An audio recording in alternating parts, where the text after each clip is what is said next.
हे जी जोतल खेत पलिहारवा,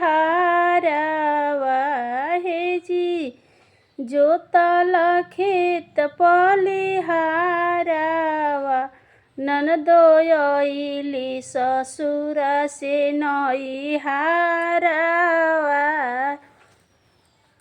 हे जी जोतल खेत पलिहारवा, हे जी जोतल खेत पलिहारवा। हे जी ननदो अइली ससुर से नैहारवा, हे जी ननदो कहेली अपनी मम्मी से, हे जी ननदो कहेली अपनी मम्मी से, मम्मी सुन लो ना ससुर के कहानियाँ। हे जी ननदो अइली नैहारवा, हे जी ननदो अइली नैहारवा। अपनी मम्मी से सुनावे अपनी घर के हालवा। ए मम्मी ससुराही 3 दिन खपयनी, हे जी ए मम्मी ससुराही 3 दिन खपयनी। अब 3 भाई में चूल्हा अलगे कयनी। मम्मी 3 दिन जाके ससुर खपयनी, मम्मी 3 दिन जाके ससुर खपयनी। अब 3 भाई में 3 चूल्हा जरायनी। अब 3 भाई में 3 चूल्हा जरायनी।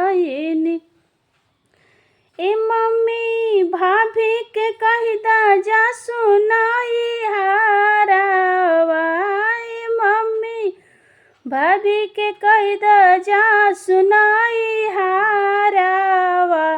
हम नैहर रहब बनके रानिया, हम नैहर बनके रहम हम रानिया। हे बहू तू त जाना नैहरवा, हे बहू तू त जाना नैहरवा। अपनी मायके में कल गुजारवा। सासु कहली जाए के ननद जाए के, हे जी सासु कहे जाए के ननद कहे जाए के। हे जी हमरे सैया कहे ले डार्लिंग नइखे जाए के, हे जी हमरे सैया कहे डार्लिंग नइखे जाए के। हे जी सासु मानी बतिया कि ननद बतिया, हे जी सासु मानी बतिया कि ननद बतिया।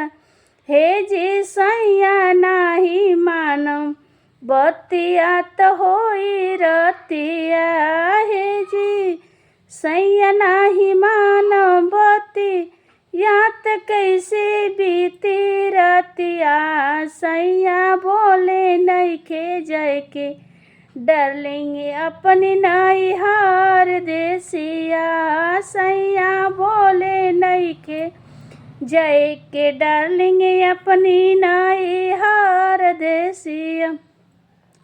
सासु नहीं मानब हम बतिया, हे जी ननद नहीं मानब हम बतिया।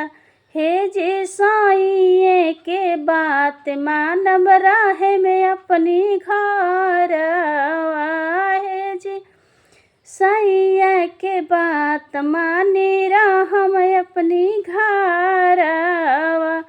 हे जी सैया कहेले राती डालेंगे, जी सैया कहेले राती डालेंगे।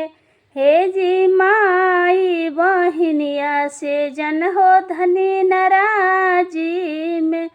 हे जी माई बहिनी से जन हो खरती नाराजी में। हे जी सासु बात छूटेला ननद बात छूटेला।